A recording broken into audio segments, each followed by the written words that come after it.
You're now listening to Sound Talent Media. Check out more shows at soundtalentmedia.com. When you think about businesses that are selling through the roof, like Aloe or Allbirds, sure, you think about a great product, a cool brand, and great marketing. But an often overlooked secret is actually the businesses behind the business, making selling, and for shoppers, buying, simple. For millions of businesses, that business is Shopify. Nobody does online business better than Shopify. It's home of Shop Pay, the #1 checkout in the world. You can use it to boost conversions up to 50%, meaning way less carts going abandoned and way more sales going through to checkout. Sign up for your $1 per month trial period at shopify.com/income, all lowercase. Go to shopify.com/income to upgrade your selling today. That's shopify.com/income. At T-Mobile, our critical mission is providing unparalleled 5G coverage for when connectivity is mission critical. Introducing T-Priority, America's best 5G network experience for first responders, even in times of congestion. More capacity, faster speeds, better coverage. T-Priority from T-Mobile, built for tomorrow's emergencies, ready today. Discover more at t-priority.com. For qualifying organizations on eligible rate plans, coverage not available in some areas and may be impacted by emergencies. What is up, good people? Welcome back to another episode of the podcast. Thank you so much for tuning in. This week, I'm talking to my buddy, Pete Steinkopf from the Bouncing Souls and the owner of one of the most iconic Les Pauls in punk rock, or maybe in rock in general. That guitar is a white Les Paul Custom that was one of the very instruments that made me want a white Les Paul Custom so much. It is incredibly worn, and he put all that wear into the instrument himself. Onto, well, both, really. We get into his career as a producer. We talk about, how to survive on the road, some vintage tips that may not be so useful today that are still fun anyway. This is a great episode for any Bouncing Souls fan. Seriously, thank you, Pete, for taking the time. This was incredible. So I should stop blabbering so we can get to blabbering with Pete Steinkopf from the Bouncing Souls. Let's get into it.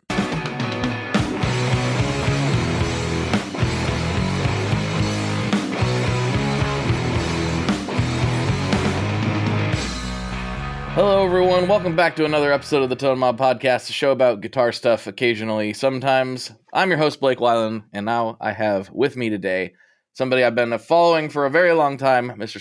Pete Speet? Who's Speet? I don't know. Who the hell's Speet? I don't know who Speet is. Where's he at? I don't know that guy. Pete Steinkopf. Speet, get in here. Yeah. Pete Steinkopf from the Bouncing Souls. What's going on, man? What's up, man? How are you doing? Dude, been looking forward to this for a long time. I'm glad we're finally doing it. Yeah. I'm glad to be here. This is awesome. Yeah. I don't even know where to start with you, to be honest, though, because legit, I remember seeing, let's see, I don't remember which record it was, but there was one of your guys' early records was advertised in Slap Skateboard magazine. There's like 5 bands, and you're one of them that I remember from the specific ad. And I was like, whoa, I wasn't really that familiar with punk. I wasn't really that familiar with anything in that scene. I was just into skateboarding, and I was like, what is that? And so fast forward maybe 6 months, and I'm thumbing through stuff at a record store, and that's pretty much it. I've been Bouncing Souls fan since then, so it's cool for me. If you found out about us in a magazine and you went to a record store, like it was probably a long time ago. Yeah. No, this was 6 months ago. Yeah. All right. Yeah, I was been probably 2002-ish, somewhere in that ballpark. Yeah, cool. That sounds about right. But man, you guys have been killing it for years. When you guys got started, did you think like, hey, this is it? This is the career. This is what we're gonna do for the rest of our lives, basically? We definitely wanted to. Like, we were like just high school kids, and we didn't really want to do anything else. So we just like dropped everything in life and then moved into a crappy punk house together, and then did that like for years and didn't ever look back, Yeah. So one thing that like you've told this story a bunch, but I don't know if it's been told from this specific angle, and it works for this show. So what were you playing at the time gear wise, and then how did it evolve over time? And obviously you've got a guitar that's become as much associated with the band as the music itself in a lot of circles. So let's tell that tale. How did we get there? Damn. The first Bouncing Souls rig. Mm-hmm. Yeah. I think it was I had a Strat and a crate, like a crate, like combo amp. Mm-hmm. I think that was the first rig. And then I moved up. I actually bought, I think I got like a Mesa Boogie Mark III. Like, oh, that's a big jump. Like the first, that was the first like real amp I had. Mm-hmm. And then it went from that to, I got like, I can't remember like what kind of Marshall it was, but I remember like it was small. Like it was like smaller than the normal size of a Marshall. And I loved that amp so much, but it got stolen outside of a gig one night. Mm-hmm. Like it was like it was like the half the size of a normal Marshall head. I wish I had like a picture of it, but I don't. Like I have no idea what it was. Right. And then since then it's been all Marshalls. Mm-hmm. Since then, and guitar wise, I went from Strat to SG, and then I started buying Les Paul Customs. Mm-hmm. How many Les Paul Customs do you have at this point? I have 3 now, but I used to have 4. Mm-hmm. 3, 2, yeah. What was it about the custom that drew you in? I think it was a Mick Jones from the Clash. Okay, I was like that's a cool guitar, Uh-huh. That's a cool guitar. Like I want that guitar. Mm-hmm. He was one for me. You were one for me. Frank from My Chem was one for me, and cool. So mine is basically yours, but not played as much, to put it lightly. There's not a lot that have been played as much as mine. No. Yeah. Yeah, it's funny because yes, people see it and they I feel like they almost expect it to have been left outside or something. Yeah, no, Mm-hmm. I mean it was definitely played outside a lot. Mm-hmm. A lot of Warped Tours, a lot of outdoor festivals. Like it got rained on a bunch of times, but it was never actually thrown in the ocean. It looks like. Yeah. What? And you told me when we were in Portland here hanging out, but what year is that thing? I always forget. It's 79. 79. Okay. Yeah. Mine's an 81. And so, okay. It's it's entirely Adam Jones from Tool's fault now that these things are like, they used to be cheap, relative to Les Paul custom prices, so, of course. Since COVID, it's gone up in value like crazy, insanely. Yeah, because he dropped those custom shop ones, and they were, I can't remember exactly what they were, somewhere around like the $8,000 mark. And then everybody that had an original one was like, well, mine must be worth that much now too. Right. So, you go into a store and you see like a 79 custom now that used to be a couple grand, and now it's like a couple more than a couple grand. Yeah. Last time I was in a shop, I saw 2 of them. It was like a 80 and I think an 80 and an 83. And one they were like 65 and $6,700. It was like, geez. So I didn't know that it was going to be like a lifetime thing for me, but now I'm like, well, never getting rid of that because I'm not going to get another one. Kid's college fund, That's right. Yeah. He can pay for it himself. I'm holding on to this thing. They got this. Yeah. So I think lots of people know you from playing with the Bouncing Souls, of course, but I don't think as many people are aware that you also record a bunch of records. So yeah, where do you do that at? Do you have your own studio you go to, or do you work out of other places, and how did you get into that in the first place? Actually, I do both. Like I have my own place, and I also work in other local studios. Depending on the project. And I got into it because it's like what I wanted to do. Like when the band started, I actually went to school for it for like 6 months, and then we just kind of dropped everything and just did the band and went on tour. But it's still like what I was the side of it that I was like most interested in. So I like every time that we'd go to make a record or anything, I would always pay attention and, get involved in it. And so that's kind of like how I learned. Mm-hmm. Yeah, the studio side has always been the more interesting side to me for whatever reason. I knew for a fact that the listeners have heard this a million times, but I didn't want to tour. I ain't built for that. I was like, nah, no. I'm not going in a van with a bunch of other dudes. That's just not my thing. I'm thankful for those that do, because I love live music. But yeah, well, I love that too. So I like both worlds, you know. Yeah, that's good. That's Put good. me in a van. I'm in my essence. Yeah. Well, and that's how a lot of people feel. Yeah. I hate road trips. So that's a tough road for me to hoe. You would hate tour then. I really would. I know for a fact that I would. But I do, again, love live music. So thanks to you and everybody else that does it, because I get to reap those benefits without having to suffer the consequences. Awesome. But the studio is where I'm kind of obsessed. Like I've only had a couple like professional studio experiences, but I just love that process so much. What was it about it that attracted you? I don't know, like just just trying to figure out how to make things sound how I wanted them to, and how to make a whole record happen, and how to take a band and like make it work together, or make them better than they already are, or just finding new and fun ways to do things. Like like I'm always learning too, which is cool. There's always there's something new going on. Do you like the technical side more? Like, I got to get the mic placement just right, or do you like kind of the Rick Rubin, more like making the band feel something they haven't felt before, or a little both? Like in the middle, yeah. Yeah. I'm not super technical, like I've never have been. Like I don't know, like I'm the same way with like guitars and amps and stuff. Like I don't know what anything's called. Like all these people are like rattling off like technical things. And I don't know like what you're talking about, but I know it sounds good. And like I know what I like.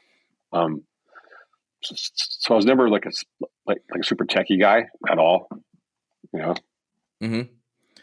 So what is your approach to, like, you got a fresh band, maybe somebody, let's start with like maybe somebody you've never worked with before, but you're recording their record, and where do you start with them? Do you start listening through, like, obviously you've listened to their music, so it's not entirely fresh. It's not like it's a total unknown thing, but where do you start with somebody? You got a familiarity with their music, they're here in your studio, and they're ready to make a record. What's the first thing you do?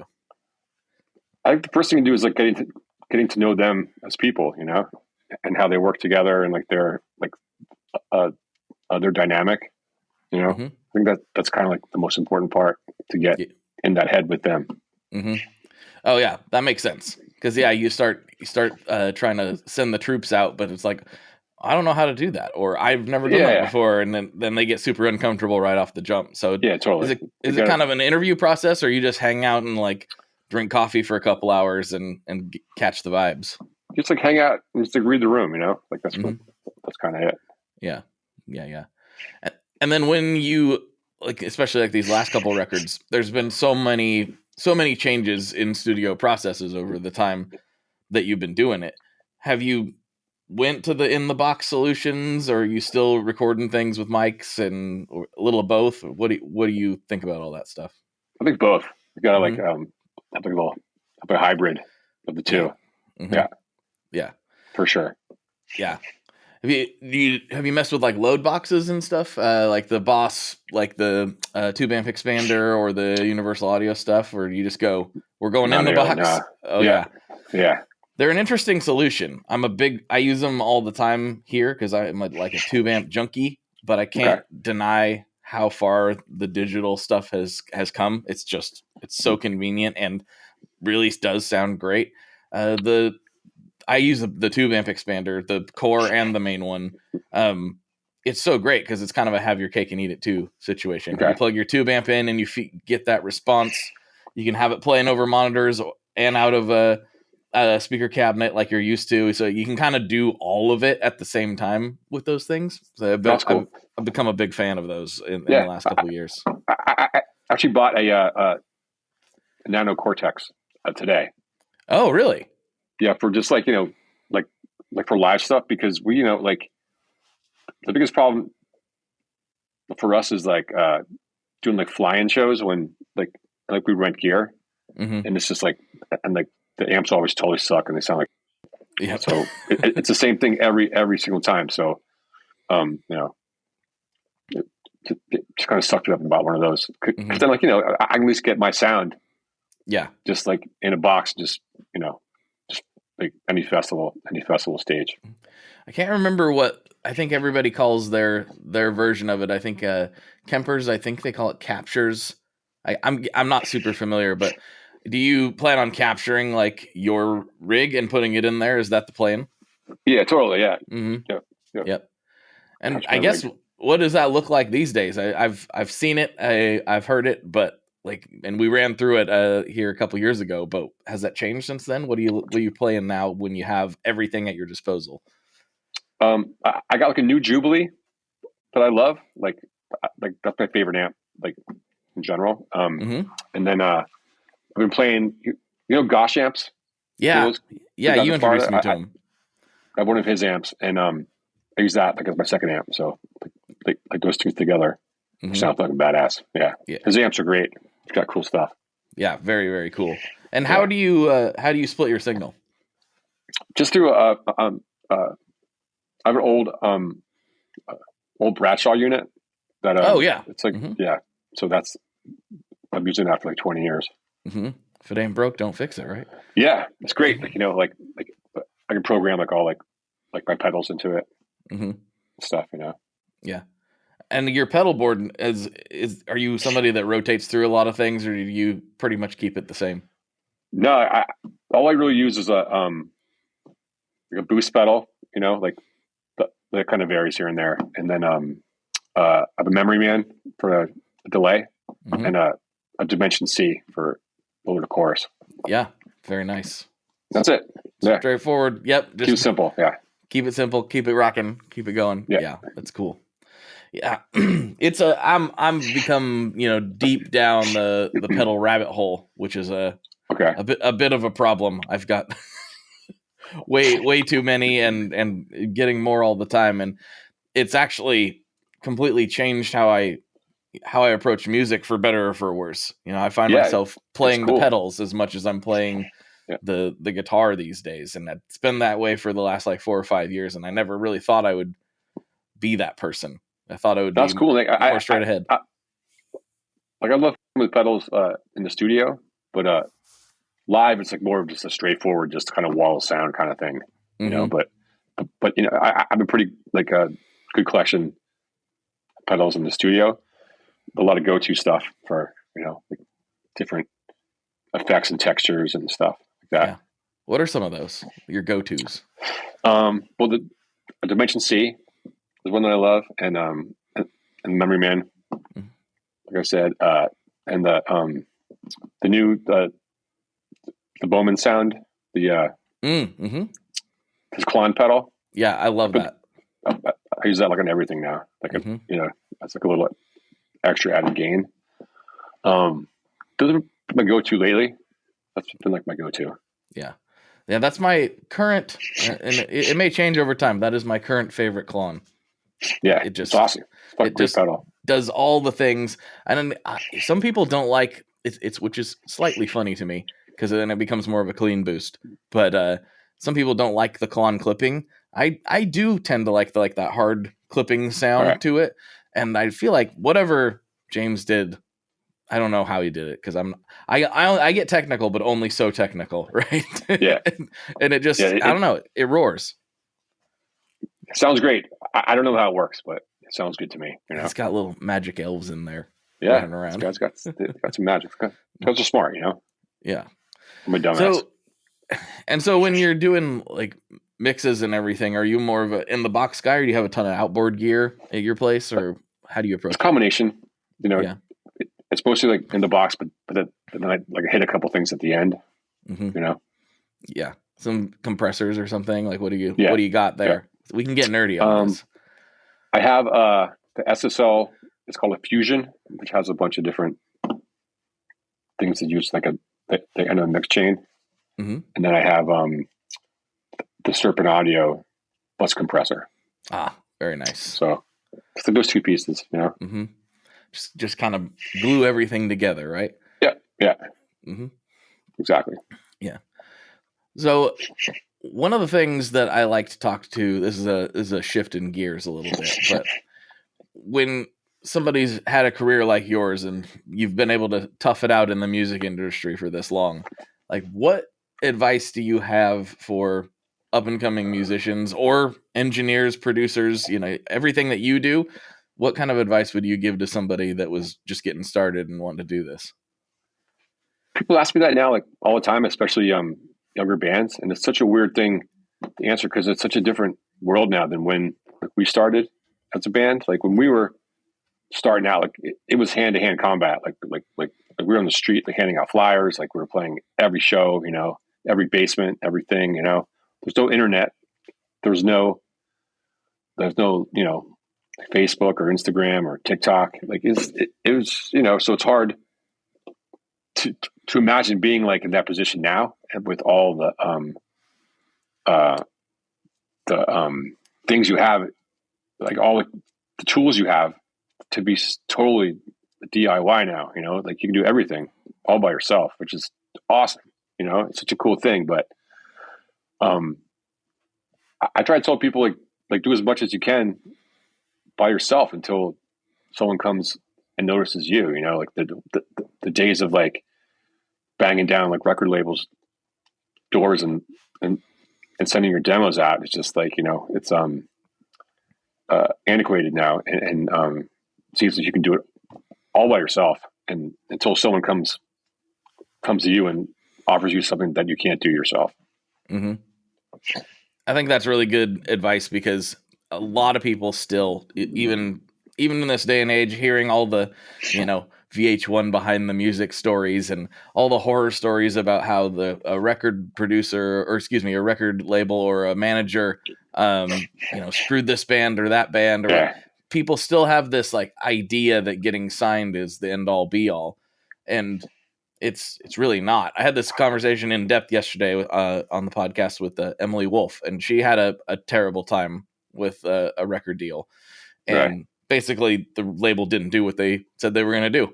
And she had to fight to get her masters back and all this stuff. And so even now people still get kind of, I don't know, they get big eyes or something when they see a number thrown out on the table, which isn't even as big as it used to be, but still, you know, you're a young struggling artist and somebody's like, I'll give you $100,000. It's like, ooh. Yeah. You know? Like that's, you know, like that seems to be like the biggest deal in the world, but think about it. You're like, it's not that much money. You know, it's really not between especially a band these days. Yeah. Yeah.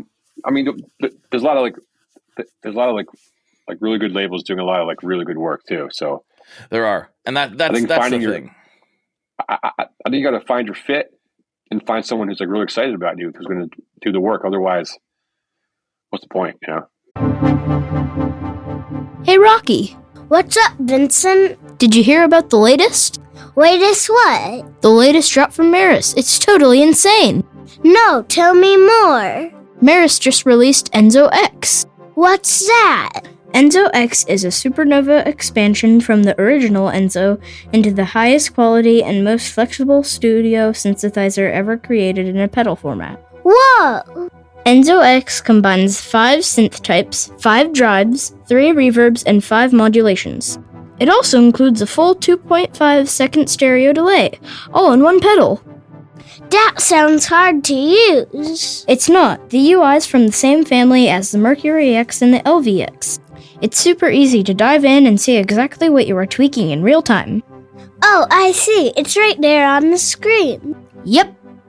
Is it this for guitars, though? Nope. You can plug almost anything into the Enzo X, including your MIDI controller. That sounds incredible. Where do I get it? You can pick up Enzo X online at maris.us or at any of their fine retailers across the globe. Did you just say across the globe? They know what I meant. Wait, are we getting paid for this? I'm still waiting on that cash money from last time. He better at least give us pizza for dinner. I'm not giving him his Enzo X back until he does. For more information, make sure you check out maris.us, and apparently I have to go order a pizza.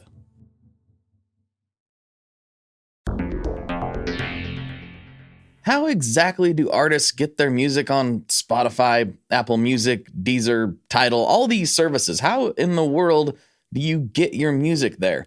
Well, in the past, you had to use something called a record label. But these days, you can use DistroKid. DistroKid is the absolute easiest way to get your music up on streaming services, and it's the most affordable way to do so. Not only do plans start at $22.99 for the entire year, that's less than $2 a month, DistroKid also does not take a cut of your streaming revenue, unlike some other services out there.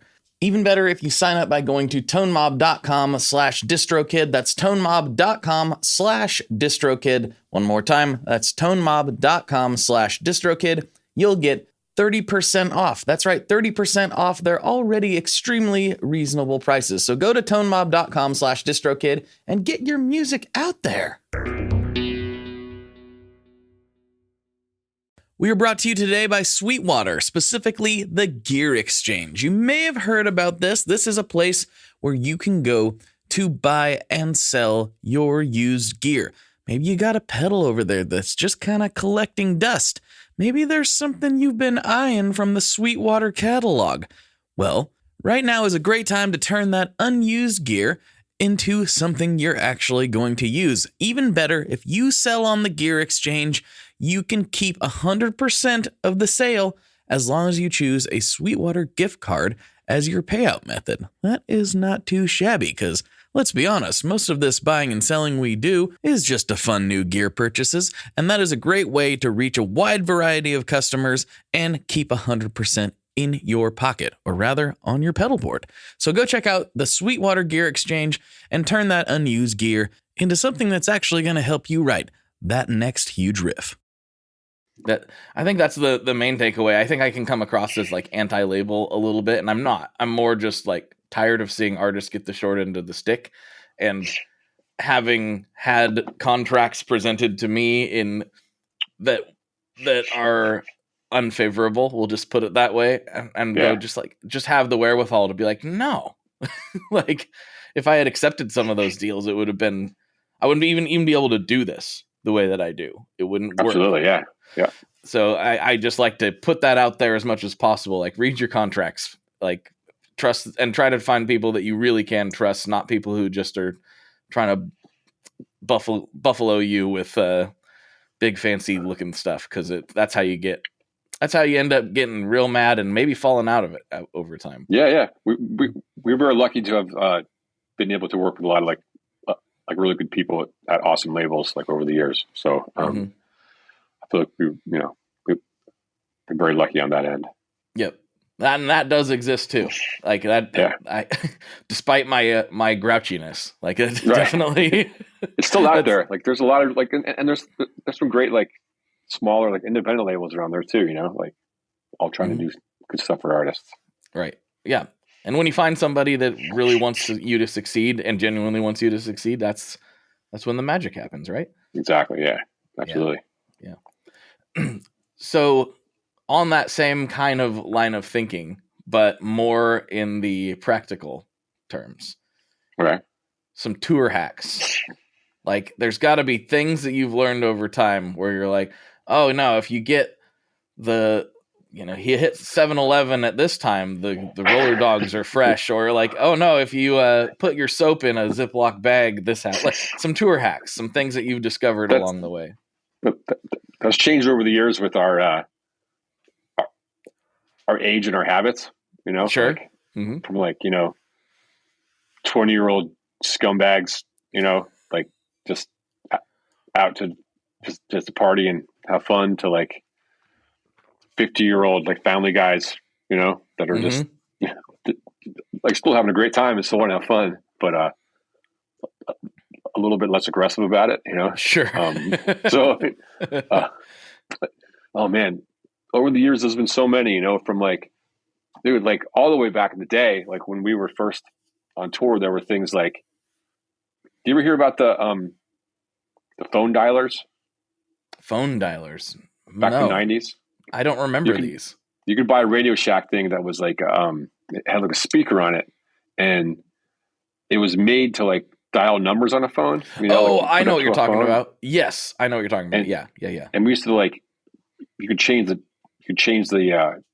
chip in it, so it sounded like nickels and dimes going into a phone.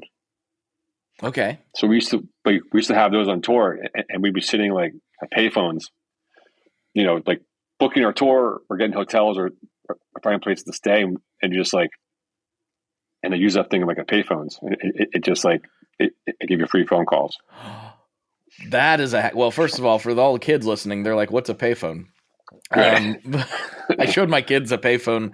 It did not work, but they were blown away. Like, you used to have to find a phone. Yeah, yeah. We save so much money with those because like you just make make free phone calls on tour the whole time. And the other hack, like way back then, was that we used to at parking meters, if you take a penny and if you just scrape it on the ground like really hard, as hard as you can, it makes the edge get smaller and smaller and smaller. Okay. And you can put it into a dime slot. So that's how we'd pay for parking. These are old school hacks. These don't work anymore because they don't exist anymore. Actually, but they were fun hacks. Like, I'm not going to say where exactly my location is, but there's still a few of those meters around. So try it. Take a penny, scrape it on the ground as hard as you can. It'll turn like flat. Yeah, it's copper, so it'll get worn down easy, right? And you just That's what we used to do. Yeah. The phone dialer trick. It's funny that you said that because now I'm like just realizing in this moment that's how payphones knew when you put money in. For some reason I thought there was like a sensor or something that could tell, but they do it off the sound, and the sound was really loud. There's a sound, yeah. I had no idea until this very moment. That it, which is totally useless now, but it's a Radio Shack, like a little box, and like there's no more Radio Shacks either now, so everything it's all gone. Yeah, the world we knew has just vanished. Nobody knows anymore. Yeah, Radio Shack. I genuinely miss Radio Shack. The amount of times, and maybe it's just because of the type of stuff I'm into, that I've needed I need like 4 feet of speaker cable, or like I need this weird battery, or I need this, I need some solder or whatever. Radio Shack was always there for me. And I was in Radio Shack once a week, Yeah. Like definitely just for a little tiny thing, like just like you're talking about, like a little tiny piece, like, I need this little adapter, Yeah. I feel like there's enough of us that have that story. I'm going to say that it's only not here because of gross corporate mismanagement. We could have kept it alive. Could have kept it alive, man. Yeah. They got to go online. You got to type. You got to find something. You got to Google it. As incredible as Amazon's fulfillment is, most of the stuff that you like that is still not available same day. And sometimes you need it right now, especially no Radio Shack. No more Radio Shack. No more mom and pop electronic places even. Yeah. Right. Best Buy doesn't even have what I need half the time. They're supposed to be the big dogs. What are we doing here? What are we doing here? Yeah. What about modern touring situations? Like, I know like you're not really in a position where you gotta, steal phone time or parking time these days, but is there anything that you're like, oh, this just makes my life easier?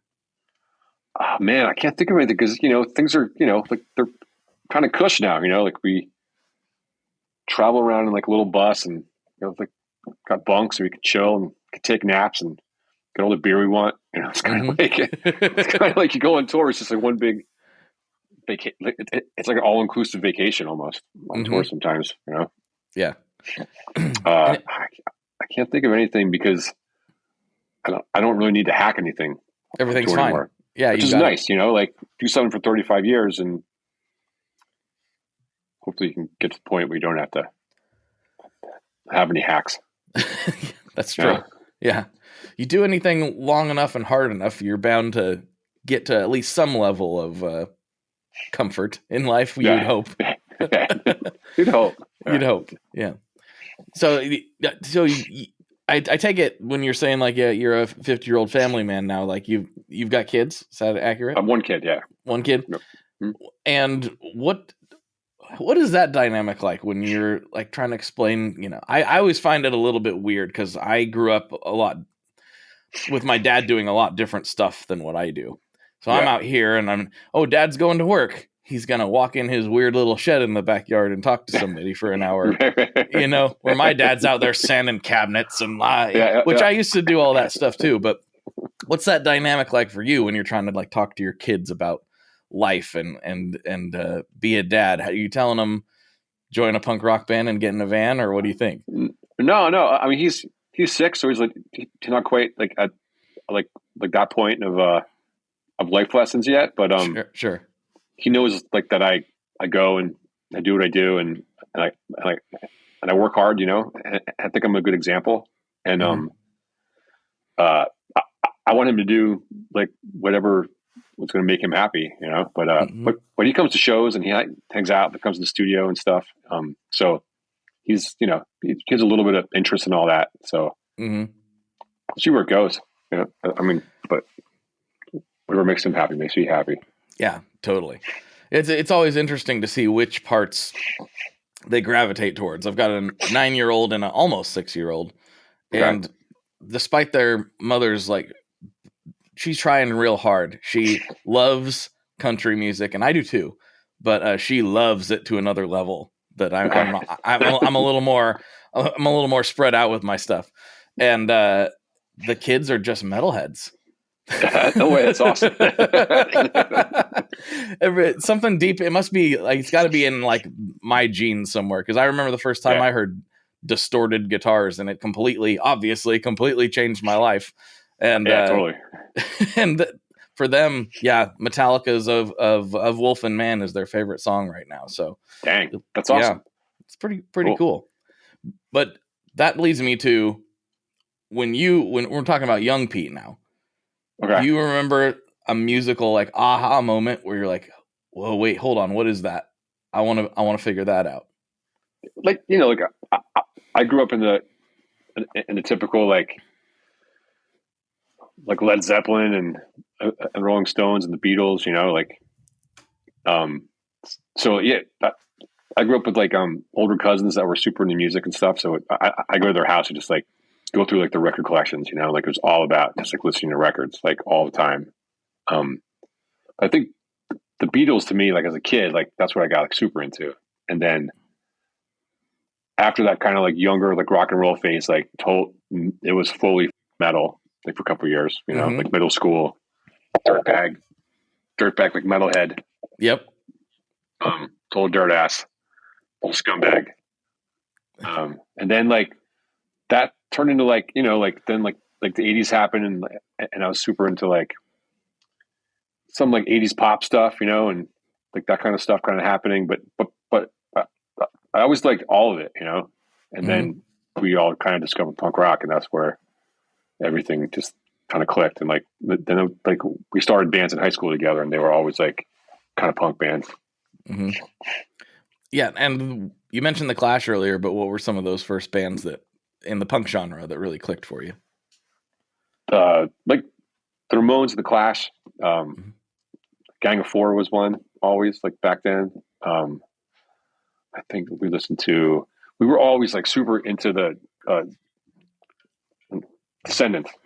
Oh yeah. High school. Like those are like favorite band, like collectively, Mm-hmm. Yeah. That actually makes a lot of sense when I start filling in the blanks here. Like, okay, yeah, I could see how the Descendants were a big one for you guys. That makes a lot of sense. 100%. Yeah. Yep. Yeah, and go ahead. Yeah, Black Flag, and all like the West Coast stuff, like the West Coast like punk stuff, like in like the 80s, like we were like big into that. Yeah. Well, and so for me, I found bands like yourselves first, and then had to work backwards. So It was just the generation I grew up in. It was like the full blown Warped Tour kid generation, and so finding all this stuff, and it was weird. I remember like I listened to you guys way before I listened to Black Flag, And Warped Tour, like, they like at the time, like Epitaph and Warped Tour, they got the music everywhere. Like they had like the compilations, like everyone was on them. So they did a great job of getting like everyone to hear your music, which was rad.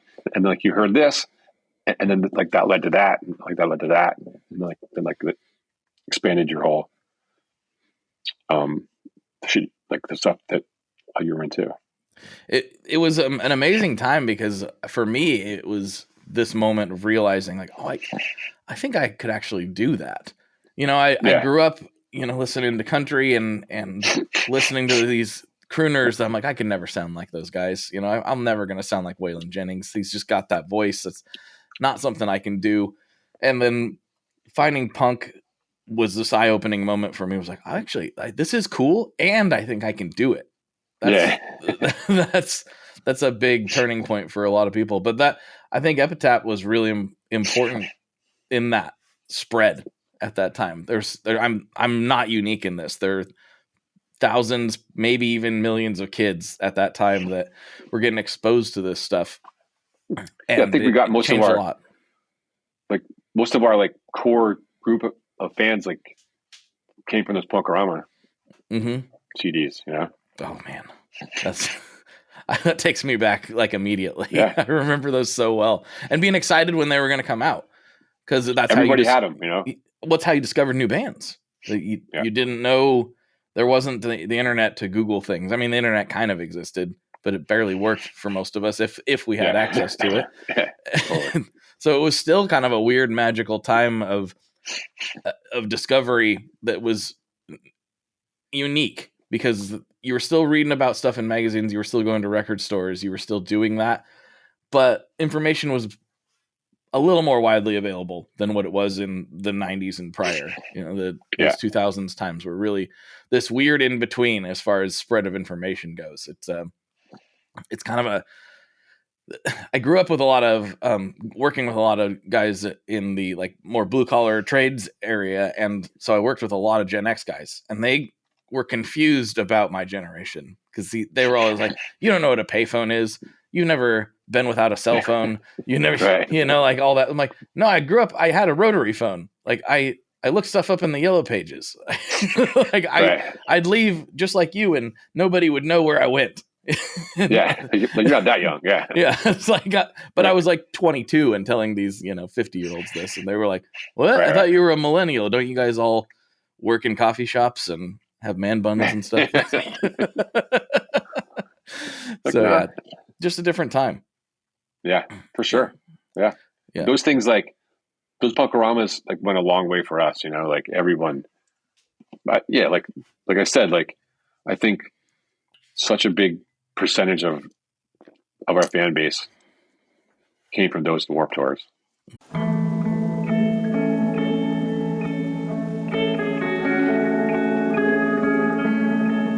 Hello there. I'd like to introduce you to your new best friend, the Chase Bliss Audio Lossy. Lossy is a collaboration between Chase Bliss and Goodhertz. And it's meant to give you some control over those weird digital artifacts that come with very compressed audio. You're hearing it right now. All the changes that are taking place are strictly coming from my playing dynamics. I'm just interacting with the pedal and letting it do its thing. In some true stereo goodness.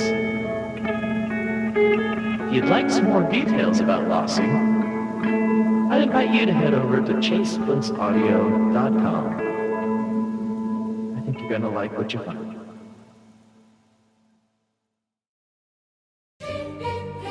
This episode is brought to you by Prime Video. In the small town of Holland, Michigan, nothing is ever what it seems.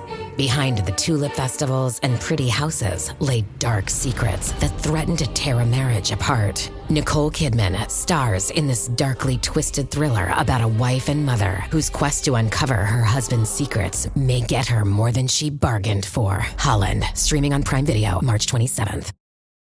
Are your ulcerative colitis symptoms proving difficult to manage? Tremfya guselkumab can help you manage the cycle of UC symptoms. At 1 year, many patients taking Tremfya achieved clinical remission, and some patients also achieved endoscopic remission. Individual results may vary. Tremfya is a prescription medicine used to treat adults with moderately to severely active ulcerative colitis.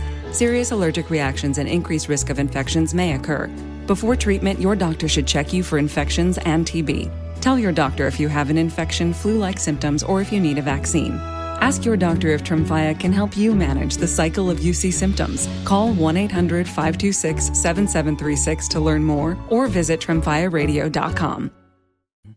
The Punkorama CDs, how did they select the bands? Did they just go through their roster and pick, or did they tell you you're going on Punkorama Volume 8? I have no idea, but I think if you were on Epitaph, like you had a song on it, you know? Yeah, that makes sense. Their roster's so deep now that wouldn't even work, would it? Yeah. Oh, yeah. No idea anymore. Well, and that's a good example of a label that, like, what a crazy story of seeing how successful that label became over time. It's nuts, and it brought a lot of bands along with it too. But like for us, it was such a great part, like a great thing to be part of, in like the late '90s, early 2000s. Like it was such a big deal and helped us like so much, and they were like really good to us. Mm-hmm. Yeah, that's super cool. Super cool. So you said that the guitar, we've danced around it for long enough. I think you said the guitar was next to you. I feel like we probably should bust that thing. Let's see it again. I can never see it enough, if I'm being real. This is it. Oh man, it warms my soul. It looks so cool. I just love it. Oh man. Yeah. It was a lifetime achievement, you letting me like just noodle on it a little bit backstage. That was one of the coolest things. It's anytime, man. Dude, it's amazing. It still works. How many times has the electronics been replaced in that bad boy? This pickup's been like rewired like 10 times probably. Yeah, I figured it's much. Yeah. Yeah, that's so cool, man. Yeah. Yeah, it's a 79, but I bought it in 1999 at Mike's Music in Cincinnati, Ohio. And I had a black one. I have a black 79, and I had that for a few years. And back then, like you just went to like every pawn shop and every guitar store on tour, like looking for stuff, you know? Sure. It wasn't like the age of the internet and, you know, everything being so expensive now. And every guitar store I go to, like, I'd be like, I'm looking for a white, like 1979 Les Paul Custom. Like that's what I wanted. Like for a couple of years, I go to every guitar store, like in every town. And I went in Mike's Music, and they're waiting right here, you know. And I like goes upstairs and comes downstairs, and he had one. He's like, this thing's been under someone's bed for 20 years. It's brand new, like never been touched. So the guitar was like, it was brand new in 1999, but it was 20 years old. Wow. So this is all me. That's amazing. That's incredible. Yeah. Well, so it's interesting. I also, because of you and several others, was looking for specifically a white custom, but I wasn't really picky on the year. And I played so many of them, I was starting to think that I didn't actually like. Maybe I was like, maybe I love Les Pauls, but maybe I don't like customs, because I'd been playing specials and juniors and stuff. And I thought maybe that's not my thing. And then when I found this 81, again, I didn't really care about the year. I just wanted a white custom, and I immediately plugged it in. And I was like, no, this is the one. But you knew you wanted a 79. Why did you want a 79? Well, I had the black one, and I liked how it sounded and how it felt, how it played. Like I like the thin neck, and I just wanted the same guitar, but in white, Okay. And I wasn't really, I didn't know enough, and I was just like, I like that.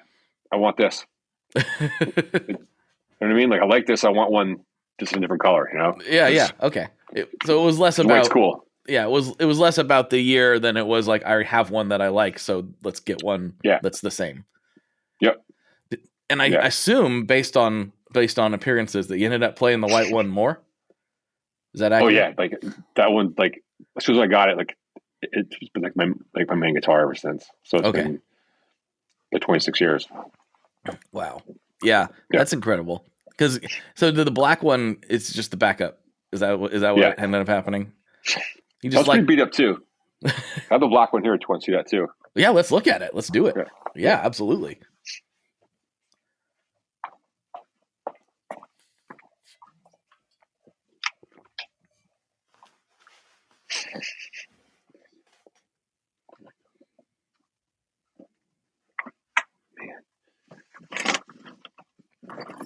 One second, it's kind of buried.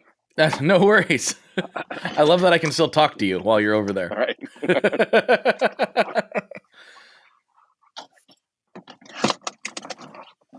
The wonders of Bluetooth technology. It's amazing. It is incredible.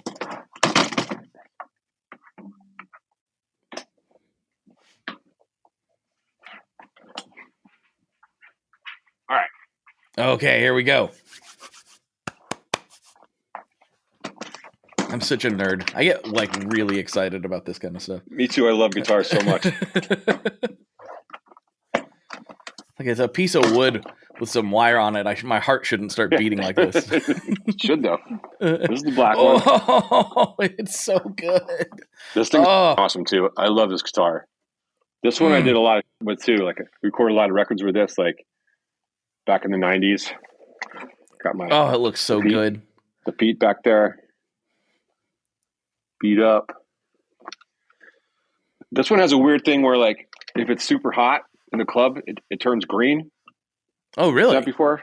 No, I've never seen that before. You know what I mean? The whole thing turns like a weird shade of green, like where I'm playing it, because of like some kind of chemical like reaction to sweat. Interesting. Or my sweat, Maybe it's specific to you. Yeah, I've never seen that before. It's apparently pretty toxic, This is pretty worn out too. Oh man, yeah. So yeah, we're kind of downplaying for the audio people. We were kind of downplaying how worn the black one actually is. Yes, the white one is more worn, but this one is. This is all me too. Yeah. Is this audio too, or is it just video? It's both. Yeah. A lot of listeners on the audio platforms though, so well, they're missing out looking on the good stuff. Yeah, go over to YouTube. You're going to be able to see this stuff. You can't see. What you thinking? Well, and I just bought this guitar and I love it. Okay, let's look. Let's see. This is a new. I was wanting a Les Paul Standard, so I just got this. Oh yeah, which is perfect. I think got such a cool finish. Oh, that looks really good. Except it's not beat up enough, so I got to play more. Yeah, well, you can fix that. It seems like you've got the skills to make it beat up. That's a nice top. This thing's pretty rad. I love how it plays. That's a brand new one. Brand new. Last year, 2024. Cool. Yeah. Yeah, I tend to try to get different guitars typically. Oh, sorry, folks. We had a little bit of technical difficulties there after we praised the magic of Bluetooth. You're all good. I think my ear pod, it fell out and then everything up. Oh, that happens, Yeah. But hey, we're back. And we're back in time. I know you got things you got to do, which is totally understandable. I do too. But I got a couple classic questions I like to wrap these episodes up with. Cool. But before I do, I like to give the guests a chance to, take the stage, say hi, plug their things, shout out their grandma, whatever you want to do. You're talking to a few thousand people right now, and you can tell them all about whatever it is.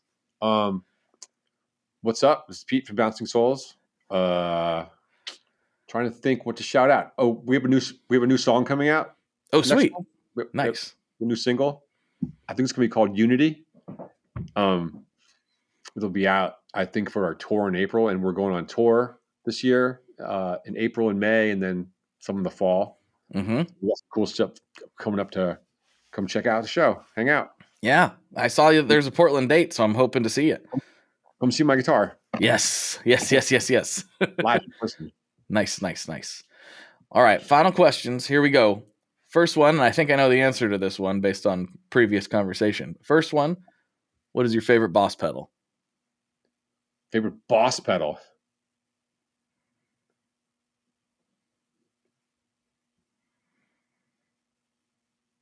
I think I have any Boss pedals. You got one. The Dimension C, right? Dimension C, duh. Yeah. Boss pedal, yeah. I know your favorite Boss pedal. I'll answer it for you. I did buy the Wazacraft one. It is just as awesome. Nice. Yeah, the Wazacraft stuff is legit. I love Boss. I'm a big fan of that company. So cool. All right, final question. I'll say that with confidence. Yeah. Final question. What is your favorite kind of pizza? Pizza from New Jersey. Of course. Yeah. Pepperoni. Straight up pepperoni. You got a favorite local pepperoni pizza purveyor that you like to go to? My favorite local pizza is what's my favorite local pizza? There's a couple around here that are really good. Feel free to plug them. Trying to think of my favorite. I know it's like asking you to pick between children. I understand. It's a difficult thing. The name of this place again. My wife and I are planning a New York, New Haven, and New Jersey pizza road trip right now. So a pizza road trip. Mm-hmm. Yeah. As much as I hate road trips, I guess it's not really a road trip because in New York we won't be driving, but kind of a road trip, a pizza journey. There's so many. I mean, it's like the home of good pizza, Mm-hmm. Yeah. Man, that's exciting. Yeah, I'm into it. So I might be asking for recommendations, for personal reasons as well, as show reasons. You come to Jersey too, or just doing? Yeah, it's Jersey too. I want to do Jersey, New York, and New Haven, Connecticut. Gotta come down here. I guess good spots. We can go out. We hit a couple different pizza spots. I love it. Compare slices. Oh, I like the sound of that. Yeah. What was it? What was the name of your favorite place? Did you figure that out? Oh, my favorite place? Oh, yeah. I think my favorite place around here right now is Dominic's. Dominic's. All right, I'm gonna be looking that up. Square pie. Okay. Yeah. Beautiful. Pretty banging. Nice. Well, Pete, thank you so much for hanging out. I look forward to seeing you here in at least in a couple of months when you're on tour. Yeah. That's gonna be fun. I think we're there in May, right? I think that's correct. Yeah. But everybody go to the Bouncing Souls website. Link is down in the description or show notes or wherever you're listening to this. Where the words are, the link will be there as well. Thank you for hanging out and showing me your guitars. And we'll get out of here. Does that work for you? Thanks for having me. All right. Anytime. You're welcome back anytime. Oh, thanks, Blake. Yep. For Pete, this is Blake. And as always, folks, good luck and good tones. All right, folks, I hope you enjoyed that as much as I did. Actually, Pete did have just a little bit of time. I thought we were totally wrapped up there. He had just a little bit of time for Patreon. So, of course, we get real weird with it over there. And if you'd like to support the show and get access to some of that bonus content and the ad-free feed, go to patreon.com/tonemob. And for $5 a month, you can get that beamed right to your ears. Make sure you check out the Bouncing Souls website. It is linked down wherever the words are on whatever platform you're absorbing this fantastic content through. Go there, you'll find the link, or just Google Bouncing Souls. I about guarantee it's going to be the first thing that pops up. Go check out their website for details on the tour, the new music, and all that good stuff as well. And don't forget to give Pete a follow. His Instagram is linked down there as well.